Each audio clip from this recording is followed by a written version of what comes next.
Tim, I noticed that you wanted to talk about career today, career fulfillment. I bet you have a story to get us I I started. always have stories. So do I. Um, so so this was an interesting topic that I brought up that I wanted to see if you were wanting to discuss. Fulfillment is fun. Fulfillment is sort of different. I learned about fulfillment when I actually was laid off from one job, and I went back to one of my experts, who was Peter Drucker, and he said, you should really go ahead and focus on the second half of your life to work on things that you really enjoy, things that you're strong in. Now, he was very specific. He said, don't ignore your weaknesses. But for the second half of your life and career, you should be doing stuff that you're really good in because it's more fun. It embraces more of who you are, and you get fulfillment. And it's funny because coming from a marketing background in one of my incarnations, fulfillment was one of those funny questions. It actually is, we use this word so glibly and we really don't know what it means. And I wanted to explore what that meaning is, especially not just from project to project, but across the whole experience of doing projects and managing projects. So that that actually spun off and told me, Tim, why don't you focus on helping other people become better project managers? And that's how I got into training. And all of a sudden in training, I got more emotional rewards, which is weird. I got more satisfaction, not just fulfillment, but I got more satisfaction from people telling me, because of you, Tim, I was able to do this, this, and this, and not just this. And I was thinking, I have an impact on my life. And so again, I want to explore this and talk about what this fulfillment is and how we can actually use this to enjoy our experience in projects and project management, but also maybe plot a better course. Yeah, I guess I hadn't thought so much of fulfillment, career fulfillment, and maybe maybe because to me it seems like it's an end state. What do I mean by an end state? It means that I've done something great. Well, I've loved it. My life is full, and therefore there is no more going into the future. So, pardon me my weird interpretation of that word, but I kind of like the idea fulfilling is something fulfilling. In other words, it continues to go on. I just saw a TV commercial where I forget the 81-year-old baseball player was talking about, but he sort of said, I'm going to do this until I transition into my next life and that sort of thing. So it's, to him, he had such joy when he said it. To me, that was more like something that is fulfilling me as opposed to having fulfillment. I don't know. It's just a weird, maybe it's just my weird definition, but that's kind of where I And come from. that's where we need to go. Before we go further, we need to really clarify what we're both talking about with fulfillment, because we can talk about fulfillment or satisfaction or contentment or happiness. And let's agree what we mean by this nebulous fulfillment. How do you define? I like your approach to fulfilling, but how do you actually differentiate fulfillment from these other things? Well, I think, and part of it is that fulfillment in my mind sort of seems a little past tense, like I've accomplished, therefore I'm done. But where I think where I'm coming from, and maybe I can kind of look over my career in IT as an example. When I was a programmer, it was very fulfilling to have something not only meet the deadlines or the timelines, but also work according to the way the user wanted it to work. It was fulfilling to see something that I had written to solve a complex problem and solve the needs for a user. When I was promoted into the systems analysis ranks, I was doing less programming and more interaction with my end user clients. Now, being able to talk to them face to face, like you and I are, understanding their problems, translating those back to my programming days, to those who are now programming, and seeing what was accomplished, again, that was fulfilling. I was no longer programming, I was now working with clients, but in many ways it was fulfilling. So maybe it's not so much the doing as it is to the progressing to that end result. And as a result of that, the fulfilling in my mind, there was a contentment, there was a satisfaction with my life, not just my career. And I think if I can go to bed at night and sleep through the night without tossing and churning about my next problem or issue on the project or whatever it is, that to me is a sign of that contentment that comes from that fulfilling action. How's that? We're getting somewhere. I want to add two things to that. Let's look at the definitions. Okay. Satisfaction is pleasure derived. Okay. It's meeting your wishes, expectations, or needs. You're satisfied. You have some vanilla ice cream. It's the greatest ice cream you have.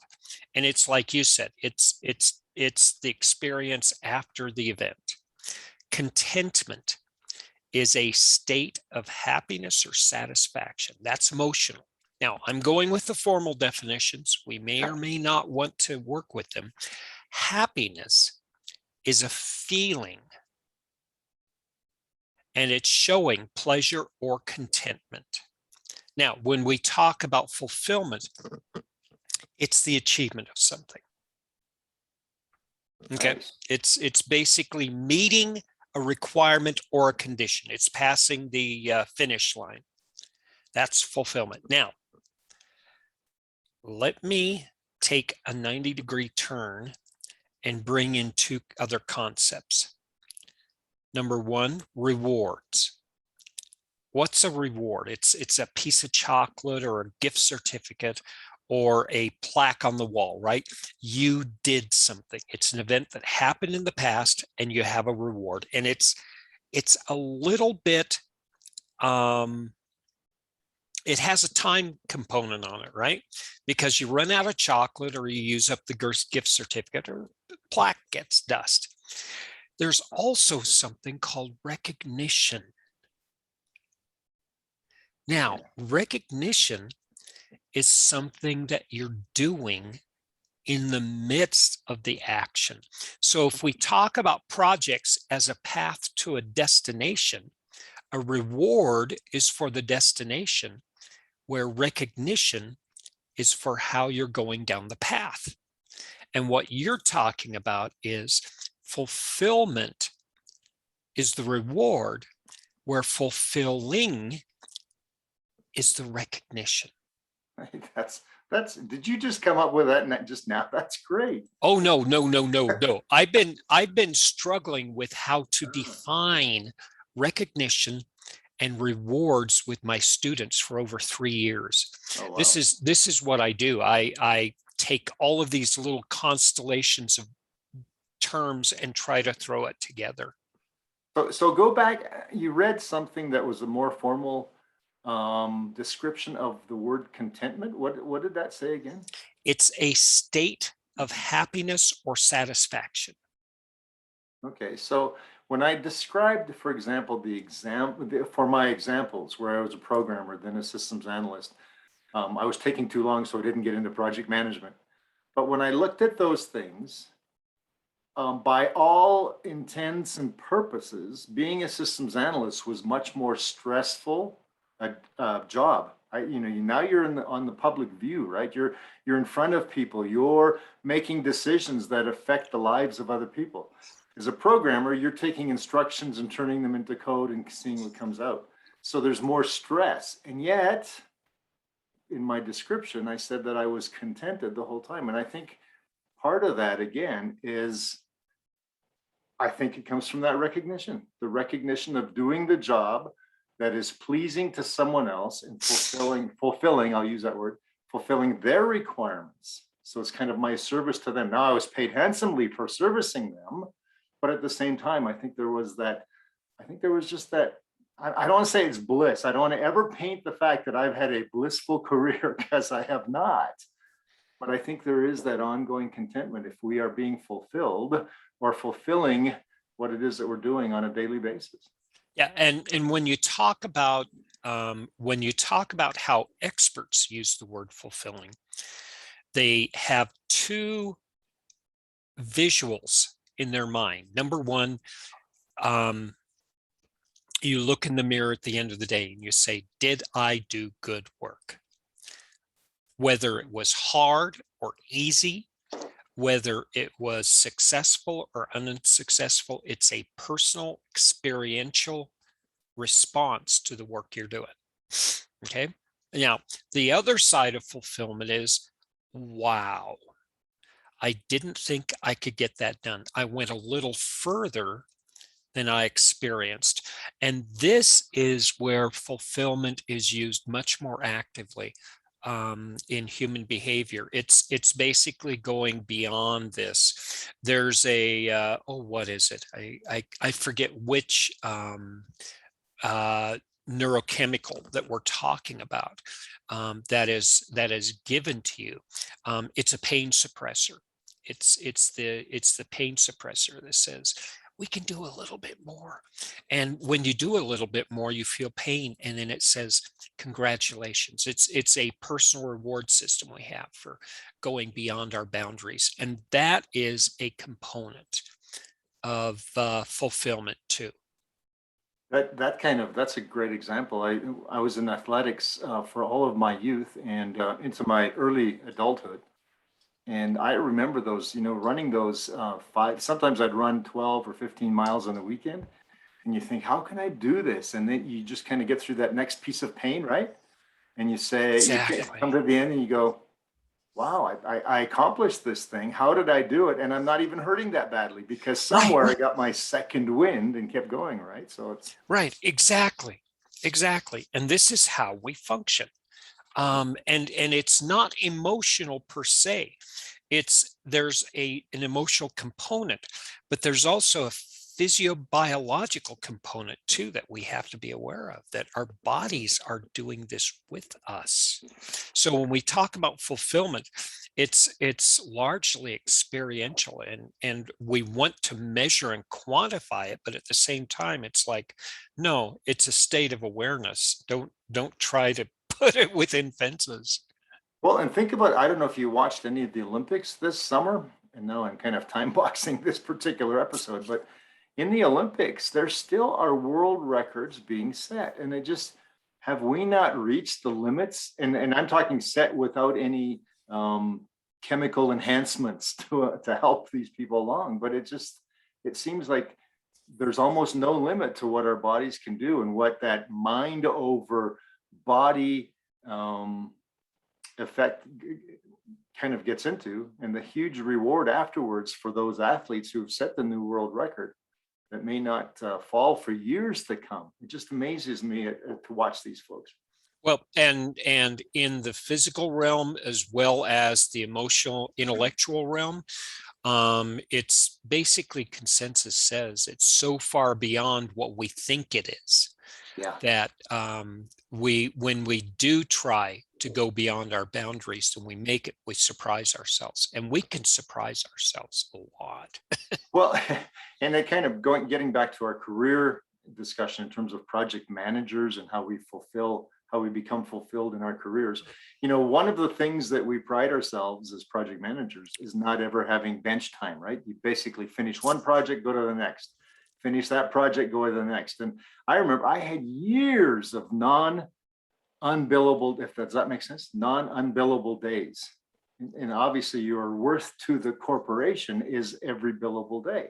So if I could literally finish a project on a Friday, start the new one on a Monday with no downtime in between, that was a huge mark in my favor. And some people consider that sort of thing fulfilling. But think about this.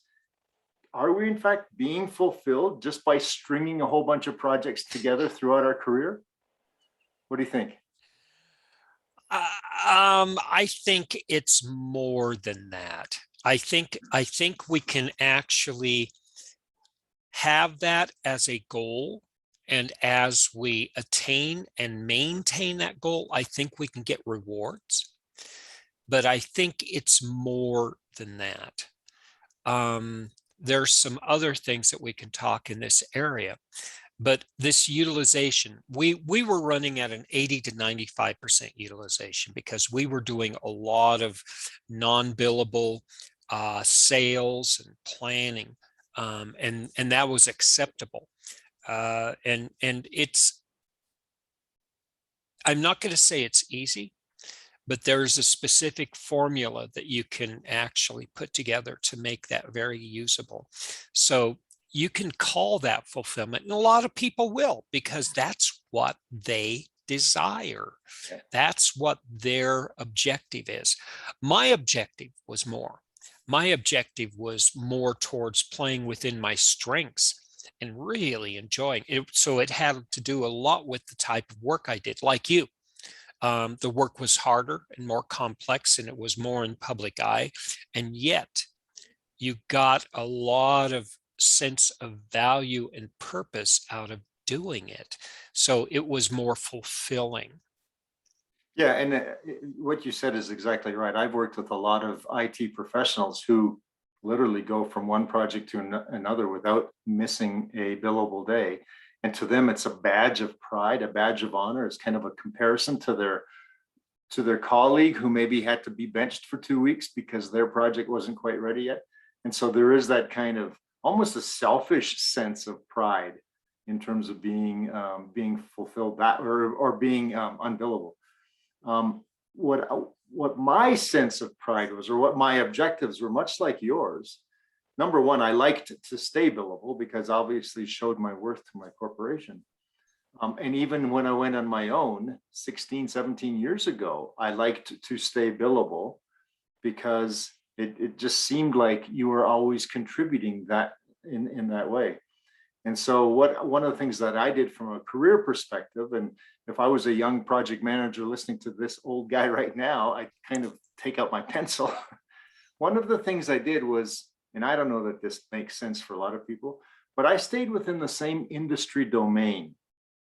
And so what ended up happening was when I went from programmer to systems analyst to team lead to project manager, I was able to keep the domain knowledge the same, became very valuable to my clients because I knew their business as well as they did.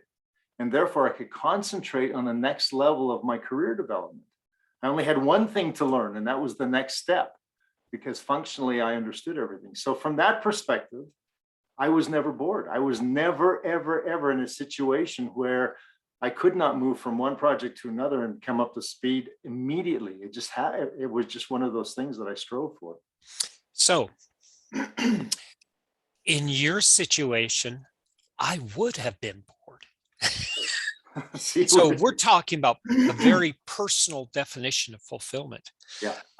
My sense of fulfillment was, okay, the last 6 months you've been working in pharmaceuticals.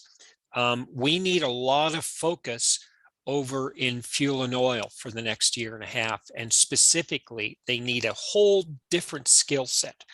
We need you to be spun up on data centers and everything you need to know about supporting and transitioning and business value of data centers. And so we were at the whims of our companies forecasting and their estimate of the business that they were going to get into, and also the people that they were supporting through their services. And so that was what was fulfilling to me. It was actually doing these 90-degree pivots and being able to meet that same performance level, whether it was working with fleets and fleets of computers, working with trucks going through the wall of a data center on a Friday night, whether it's looking at cluster of computers, a supercomputer cluster, and figuring out how to optimize them. Jumping around like that challenged me, not necessarily as an expert, but me necessarily as how do I pull together the right type of experts to solve this unique problem. So part of your fulfilling nature was to be problem solving regardless of the industry. Yep. Part of what I did, and the reason I did mine, I felt like if I stayed within the same domain, and I'm not advocating this for everyone who's listening to us, but in my case, it worked for me. So by staying in the same domain, that was kind of like my head start, so that my next move as a team leader, my next move as my first job as a project manager, or my next move as the QA person on a huge project, those all became much easier because I understood the clients, I understood the functionality, and I understood a lot of the technology, even though it kept advancing. And so that kind of gave me my jollies, if you will. But here's the other thing that I think really enhanced my fulfillment on those projects, was that every project was in a different jurisdiction. So I may have been in Alaska on one project, in Idaho on another project, in Florida on another one, in Hawaii on another one. And I was meeting different people in all of those locations with different thought processes, different cultures, different ideas. And as a result of that, a lot of my fulfilling activities came from the people that I worked with. And again, that's kind of a career aspect that just worked for me. I don't want to derail this conversation, Sure. but I think what we're getting to is a sense of personal purpose. Why am I a project manager? What does this do for me? How does this satisfy me and fulfill me? And as long as we choose the work and choose the projects that actually meet that fulfillment, makes a lot of sense. For example, 80 to 95% utilization.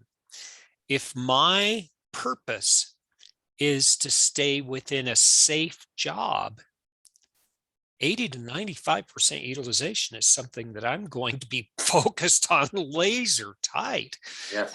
where I'm not going to take such risky adventures like Tim does. No, that's exactly true. That's and there are people who it becomes painful to look for another job, whether you choose to do it on your own or whether it is chosen for you. So why not maintain that utilization, right? That's kind of the thinking of a lot of folks. But anyway, I think, yeah, we're not derailing the conversation, but I think you're exactly right. I think it comes from a personal preference. And I know where I was going with this. One time you and I need to speak on this podcast about some of the what do they call them? Sort of tests of personality or Yes. tests of, Yes.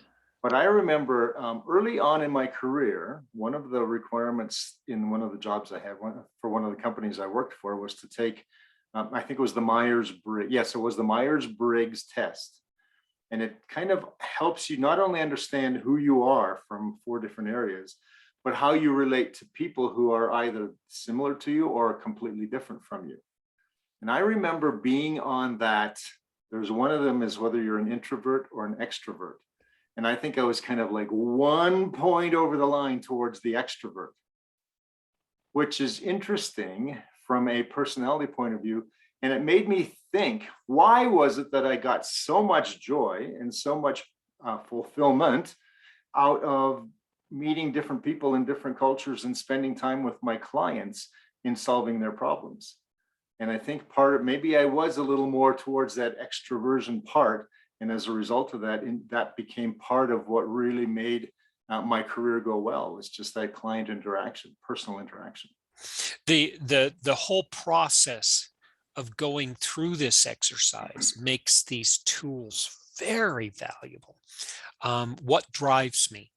What actually allows me to get satisfaction? What allows me on Thursday afternoon at 5:30, even though we have an hour and a half of work to be done,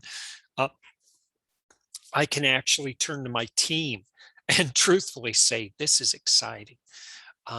This is troublesome. And a lot of us, like you said, are given projects that don't motivate us and don't allow us any fulfillment. And we're expected to turn around and say, okay, team, here's your motivation. And it is troublesome to dig deep and to actually find those components that actually allow the work to be fulfilling from the perspective of the worker.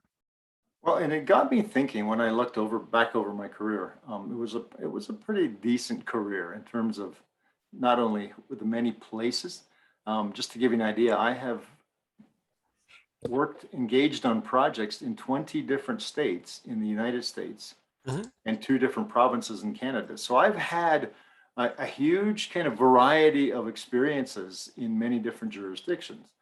But it got me thinking, and this is where I'd like for people who are listening to us on this podcast to maybe jot some ideas down for us. What happens if you don't have that kind of a consulting career where you can kind of travel the world or the country? What happens if you are in the same position in an internal organization, coming to the same office every day? How does a person like that keep from boredom or keep their joy or their pleasure or their satisfaction up when it could, I'm not saying it does, but when it could turn into sort of the same old, same old, same old every day, right? That's a good question. That's a really good question. Do you want to tackle this now, or do you want to save it for later? Well, I would over the months that this podcast is up, I'd like to hear from people. But I think back to something you said, and it was along the lines of more generally where you could be doing a project that's dealing with data centers. You could be dealing with a project that deals with oil and fuel. You could be dealing with different ideas like that. So maybe if you're in a hospital system, you could be working in pharmaceuticals. You could be working with patient management. You could be working with different things, just to keep that curiosity and that career growth alive, so that you are satisfied each day, that you fulfill someone else's dream or someone else's need. Let's keep that in the back of our minds. I think that is worthy of an extensive discussion. Maybe we could get a guest on, because I am ill-equipped to deal with that particular question, having never been in the same desk for more than a couple of years at a time, or even in the same city. I have a little bit of context in that. Yeah, in 7.5 years, I moved maybe 6 feet. Oh, wow. Well, but my projects were international. Yeah, there you go. See. So yeah, we have a little bit of context we can talk. So how do you think, Tim, as a budding project manager or just a budding IT career person, how do you think we can sort of get on a path that is fulfilling, where we can get career satisfaction? Is it mentorship? Is it, what's the driver, do you think? So I think mentorship is a part of the recipe. You actually found inspiration and you found motivation around being people, around being with people and then leading people. And this requires emotional intelligence and self-awareness. I would suggest that everybody who is interested in more fulfillment is, number one, answer one question. What am I supposed to be doing? And it should be an entirely selfish answer. What I'm talking about is, Simon Sinek's why. Why is this project important? Why is the corporation existent? But it makes it more personal. Why am I doing this work? What is my purpose? Because if it's closer to something that resonates with who and what you are, it'll more naturally align with the actions and the work and the environment that fulfills you. This is not a novel idea. This is something that has been explored through all of these movements in self-actualization through the early 90s through today, but also centuries and millennia. We've been looking at this. Before you learn to grow and develop, you have to know who you are. You have to have your baseline. And so, again, as advice for somebody else, number one, figure out what your purpose is, because if you know your purpose, you're going to be excited about it. You're going to spend more time reading and thinking about it, and you won't necessarily need to get paid for it. You'll want to, because who doesn't want to get paid for stuff that they consider fun? But at the same point, you will spend the extra effort it takes to not just become an expert, to master things. And then all of a sudden you get other types of fulfillment, like recognition, respect.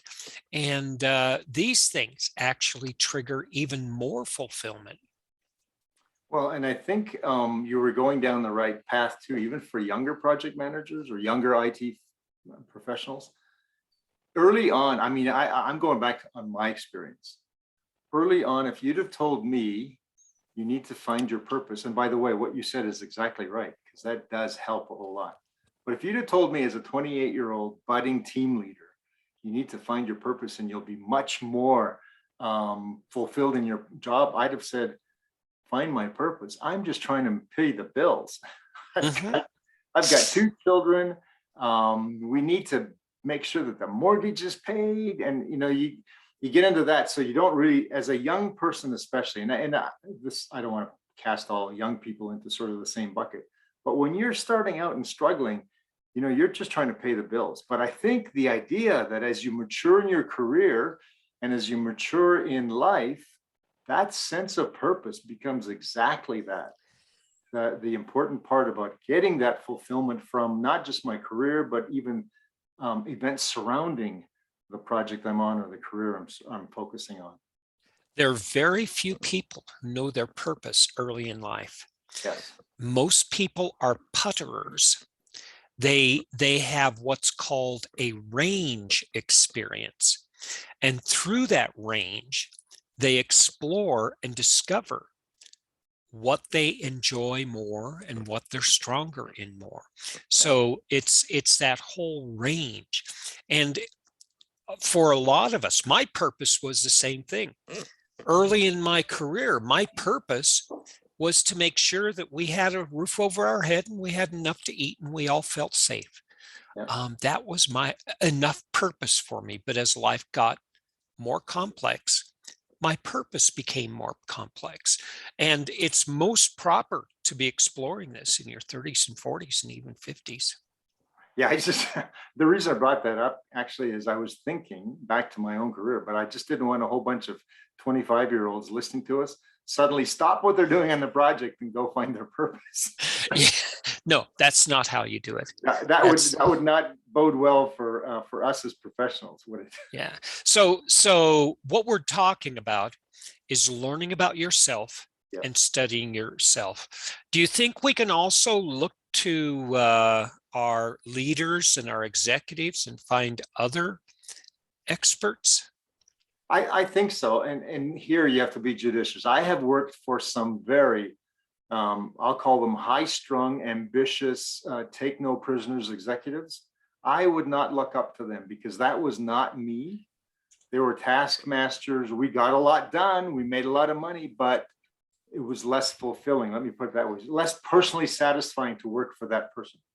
Now, I will say this, and I brought up this term mentorship before, and I think we've talked about that on previous podcasts, is I had a mentor on one of my projects that mentored me on a daily basis. He came in to help me manage my first project with the idea that he would at some point say, fly, little birdie, you're on your own and I'm leaving. Now, I watched that person. I watched what he did. I watched how he handled client meetings, how he handled conflict. And here's what I noticed about him. Nothing fazed him. He could be stressed beyond belief. He could, think about a duck, this paddling underneath, but looking still above the water. That was this person. Nothing fazed him. He was unflappable. And I began to learn from him.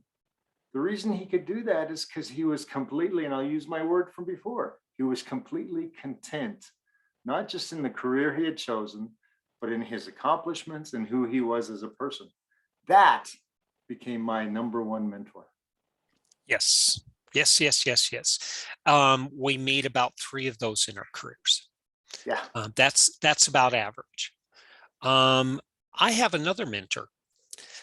One of my current mentors, and I've looked to him many times in the past, was Lincoln. Here's why. I'm like Lincoln. He was what was called an autodidact, which means he was a self-teacher. He would get curious about something, and he would not let it go until he read books. And he talked to as many people as he could and figure things out and put them together inside of his head. And only when they were inside of his head did he really talk and start speaking about things. And when he spoke, people said, wow, you've been thinking about this for a while. Second of all, when somebody asked him how to become the president from being so poor when he was young, he said, get the books and read and study them. And then he said, always bear in mind, your own resolution to exceed is more important than anything else. And that's why I focus on purpose. Resolution to succeed. Nothing will stop me because this is more important. I value this. And when I say I value this, it means I'm ready to sacrifice other things, sleep, comfort, a few meals. I'm able to say, I'm going to set aside things, and this is what I'm going to study. Now, those are the things that fulfill you. And this is something that actually expands the definition of mentor. A mentor can be a book or a person or a movie or a YouTube or just sitting outside in the sun, drinking a cup of coffee and watching the clouds. That can be a mentor too. Just to be alone with yourself and think, yes, absolutely. Can you imagine? I'm glad you brought up Lincoln. Can you imagine how far he could have gone had he had access to information as we do today? Just by in a theory? I think he would have never become president. He would have just buried himself. Well, and the reason I say that is because I'll be reading and something will strike me and I'll go, oh, that's interesting. And I'll go onto my computer and I'll put in an inquiry and I'll ask some terms around that. And then suddenly I'll get a broader definition of what I'm reading in this much more narrow scoped idea. And it's now, if I was Lincoln, I'd have to go to a library and try to find the kinds of books that perhaps would have information along that. So it would take much more time. But can you imagine? I put myself in that mindset whenever I read one of his biographies. And it's not just going to libraries. There weren't any libraries. That's true. There weren't. There were wealthy people who had books. And then there were printers. And then there were teachers. And then there were universities. And so he scavenged and he struggled. And again, it was this type of mindset that actually allowed him to live a more fulfilling life. Yeah. And going back to also that example of the mentor I talked about in terms of nothing fazed him, the other thing that I noticed was he was able to very successfully put boundaries in his life. You know, often when we're in projects, we think I have to finish this no matter what. Nothing can get in my way. I have to complete this mission, this task, whatever it is. He had a way that's saying, no, my daughter has a soccer game this afternoon. That can wait till tomorrow. Or, you know, my son's baseball game is more important. I will get that report to you in the morning if I have to work all night. But he was able, and I think this was part of his incredible sense of fulfillment, was he was able to set those boundaries where things had priority and he would deal with those priorities in priority fashion.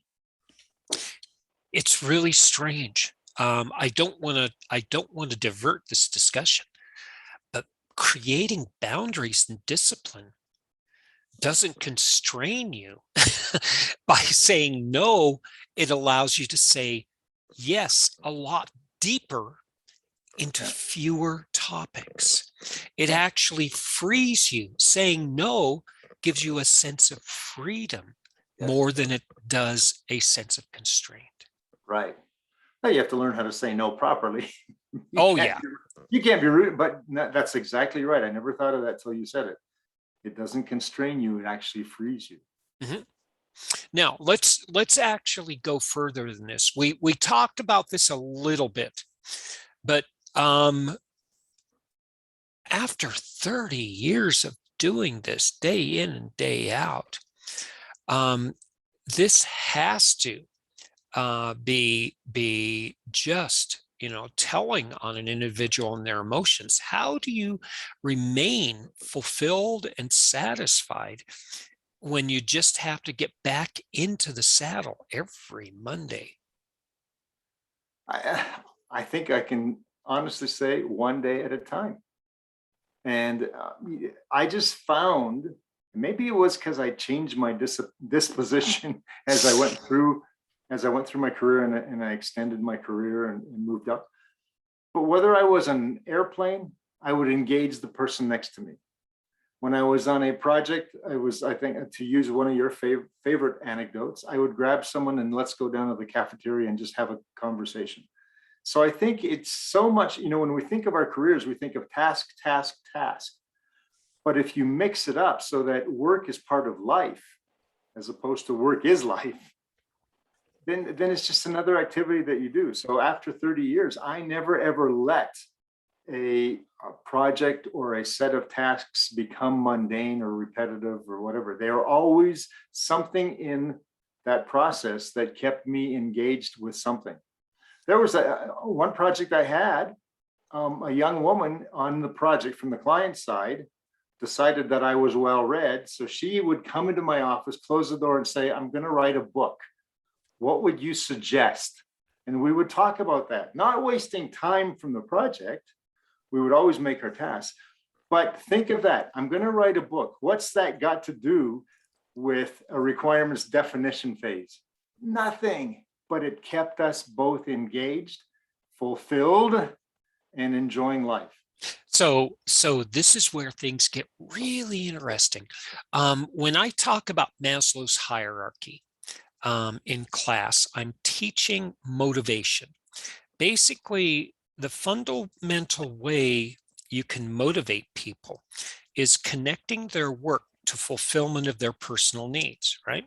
I need to feel safe. I need to be around people like myself. I need food, a roof over my head, and all that, right? And one day, about 10 years ago, I started talking with one of my classes, and we came to an agreement. So many of these items in Maslow's hierarchy, we look to our work for fulfillment. And what happens when our work goes away? Aha, yes.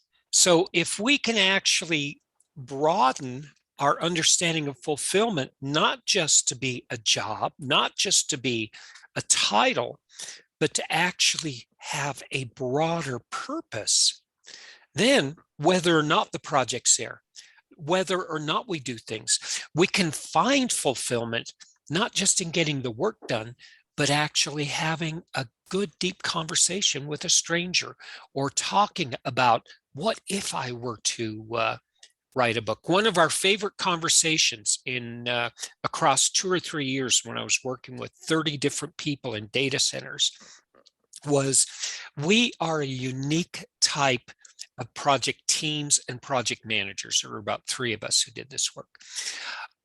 Why don't we create a tattoo, not to put it on our bodies, but to define us symbolically as a group? And what would that look like? Basically creating a logo for the type of work we did. And that usually was an after dinner conversation at a restaurant.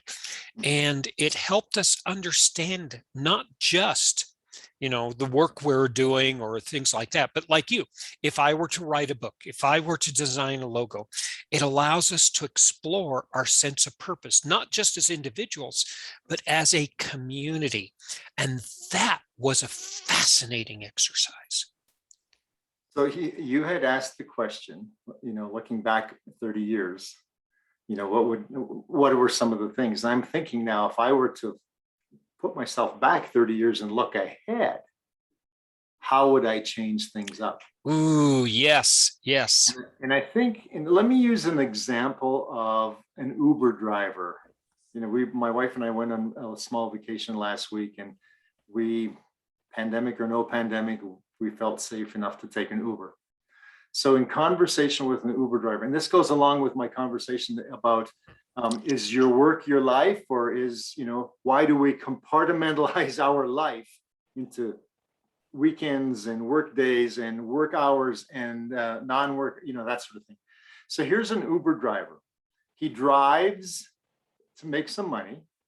He engages in conversations with people from all over the country, in fact, from all over the world. So he gets some fulfillment there, and he becomes quite a conversationalist, practices his humor on his guests in his car. But here's the other thing. If he has to go take his daughter to school, he just turns his meter off basically and goes and deals with that part of his life. He runs an Airbnb. Actually, he had several Airbnbs. So if he had a client or a guest in one of his Airbnbs had a problem, he would go and take care of that problem. He would just turn his Uber meter off, and he would go and deal with that problem. So in that investment was taken care of at that point. His wife had the afternoon off. He turned his meter off. They went for a walk in the park. Suddenly, his Uber career, and he did consider it a career. He had 13,000 rides when he picked us up. And when you're looking at that sort of thing, he made his money there. He makes some money at Airbnb. Life was, and this was the most contented, satisfied, self-fulfilled person I have met in years. And you think of him as being an Uber driver. No, he was a fully engaged, fully enraptured person that was just enjoying life. Right, right. And I think you and I are heading to the same destination here. The fulfillment is not necessarily through the work, but fulfillment is selecting the work and your mindset and your approach to work such that it fulfills you personally. And so again, this self-exploration and self-awareness, I think, is really critical for us to do. And we may not be ready for that type of effort and work until our 30s, but this is where we really start figuring out what life is really about. It's not about a string of projects. It's about really fulfillment. I have achieved something, but not achievement towards, I'll be remembered after I'm gone, but more like I sense there's value that I leave behind me in my trail. Yeah.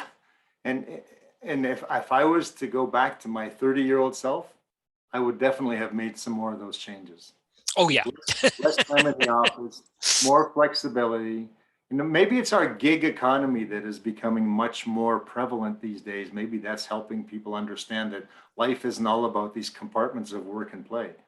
Yeah, there's lots of factors in this. Yeah. Remote working, the maturity of approach to remote working, the demands of our personal lives are so much greater, both from a social expectation and a personal requirement need. There's all sorts of things that do it. But you're right. There's and nothing says to that more than the entire industry around self-actualization that's growing. That's what blows me away. How much money is being moved to help people, not just understand fulfillment, but actually attempt to achieve them. When Maslow created his hierarchy, he said, only about 1% of society can actually consider themselves to be self-actualized. And today it's almost like that's the first thing you think about. Well, it's just, I'm get on Facebook every once in a while. I can't believe how many life coaches there are on Facebook. Oh, isn't that brilliant? And Go ahead. I don't want to denigrate the life coaches because many of them are useful. I have 2 or 3 life coach friends who are truly life coaches. I mean, they truly make changes in people's lives. But so many are just out there to get that next dollar and anyway, I don't want to get off on that tangent, but yes, you're exactly right. Somehow everybody wants to become self-actualized. And I think we can become self-actualized just in our daily pursuits. That's what we started off this whole discussion with. Self-actualization is not a destination. I am certain of that. Just like fulfillment is not a destination. It's a result of how you perceive and interact with the progress and the process of getting to the destination. And I think that's what you were alluding to earlier. Yeah. And one of the things I still do, I did this throughout my career, much more religiously throughout my career. But one of the things I still do is I kind of look ahead at the month and have my big goals in mind. I look ahead at the next week and have those goals in mind so that I can understand how I want to sort of order my life for the week. And then in the morning, I look ahead for the day and see what's going on during the day. However, those are not religious stake in the ground, must not be moved situations. I'm still flexible. So overall, do I accomplish what I set out to for my month when I did my look ahead? Sometimes I do, sometimes I accomplish more. Often I accomplish things that hadn't come up yet. But the fact is that month look ahead, that week look ahead, that day look ahead helps me at least to put something in my life so that I'm not sitting in front of the TV eating bonbons all day long. Which can be very much fun, but it's not very self-actualizing. So what you're saying is you may or may not have a stringent plan that will get you to a specific objective, Right. but you have an approach to the general unknown state of life. Yeah. That is much more successful and entertaining. Exactly. So Okay. we're almost ready to wind down, I think, but here's something that I'd like to kind of leave our audience with and maybe leave you and I with. So we've got we're at the ends of our careers in terms of the formal aspects. We're both still doing what we love, but much more at an informal pace, an informal process. What do you think? What do you expect to do specifically for the next 5, 10, 15 years to kind of maintain this sense of fulfillment based on the career that we've both built for ourselves? Personally, legacy work that's going to be continuing after I'm gone. It will keep me engaged. It fulfills my connection to my personal values, right? I'm contributing to community and I'm contributing to the experience of people in their individual lives. But I'm trying to figure out how I can do it in such a way that even after I'm gone, this type of work continues. This is what we all attain for, connection to something bigger than who we are. Yeah. I really have a lot of faith in the vision that Maslow had.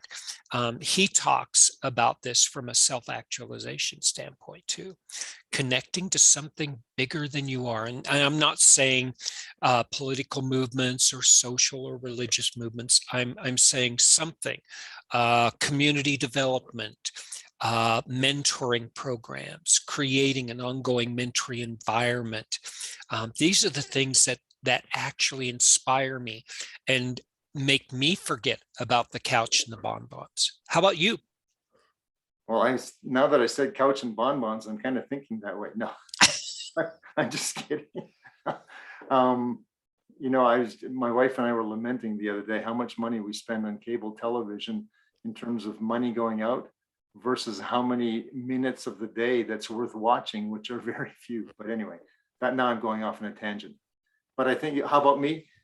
Part of what I have been doing is giving back. When I retired formally from being on an airplane every single week, and that is spending more time at home and just kind of thinking through what I wanted to do in the next phase, part of that giving back was I took 43 years of an IT career, much of that as a project manager, and I sort of overlaid that on top of now the previous version of the PMBOK, which was PMBOK 6. And looking at the PMBOK in terms of all of its pieces and processes and my experience as to what worked. PMBOK really is a guidebook, and people also can look at it as theory. I wanted to put legs to that theory. And so you've seen some of what my blog posts look like, but I developed a website called peoplefirstprojectmanagement.com. And the blog articles on there, I have literally 3 blogs a week for a full year that cover the entirety of the PMBOK based on my experience. And to me, if I were to pick that up now and I'd be reading the PMBOK and I'd be reading this, I'd say, oh, that makes sense. That I see how that guy did that. Now, it won't work for me in this project, but I can at least get some flexibility. So if even a few people are able to pick up my experiences with the great processes that the PMBOK puts in place, and as a result of that, have more successful projects, then I will have left my mark. See, and the beautiful thing is, number one, it's fulfilling for you. Yeah. Number two, it's legacy work. It's going to last longer than you do. Yeah. And finally, I am amazed that PMI, the Project Management Institute, rewards us for this. This in recertification for the PMP, they say, if you do these blog posts, if you talk publicly, if you develop presentations that actually promote project management and put it in a positive light, not to say that it's ever negative or not, but you actually do it in such a way that people can derive value from it. You can use that in your recertification. And so this is where I'm saying we're in an industry where we're actually recognized to share and to extract value that goes on forever. Oh yeah, and I'll tell you what, something else came out of that unexpectedly was somebody had picked up a former colleague. I had not spoken to this person probably in 20 some years, 20, maybe 25 years, had picked up on my blog posts and had followed several. An opportunity came up for him to bid, and he called me and said, would you like to support my bid for this major project? And we ended up becoming successful in our bid. And so although I am, quote, retired, which I don't really like that word, I am now providing advisory services to a major government organization, huge government organization, based on just a few hours a week that comes with a retainer. It allows me to continue to influence good project management technique and the project that they're undertaking is huge, and it is very client facing, it will change many things for many clients. And just to be part of that as a result of something else I did, and to be rewarded monetarily without taking away from my lifestyle that I've set up for myself, I think is an incredible accomplishment. And so you ask about fulfillment, that was fulfilling. Right. And you may not be retired, but you are retired. You have new tires. Yes, exactly. So yeah, it's sometimes as long as we kind of give back and put back and still continue to pull that joy out of what it was that we chose, we will forever remain fulfilled in our careers. Yes. And it's not just a career fulfillment, it's a personal fulfillment that extends way beyond careers into every aspect of our life. So if I were a young project manager, Tim, who was seeking your wise advice on how to be fulfilled, where would I find you? LinkedIn. That's the quickest way. You'll find me as a advisor and project manager and trainer. And where can we find you? Name, LinkedIn, Merv Jersak, or my company name, People First Project Management. I've got both out there. So, and again, we love to hear from people. We love to exchange ideas. And I've actually been working with some folks, even from overseas, that say, I'm working on this PhD process and I see that you've got this experience. Could you help me with some language? I love doing that. Love doing that. So, yes. That's great. That's great. Well, I'm looking forward to our next discussion next week. And again, everyone, if you wish to connect with us, please do ask questions. We would love to start talking about questions from our viewers and other interested people so that we can continue this discussion and extend it way beyond us. Super. Until next week. Sounds good. Thanks, Merv. All right.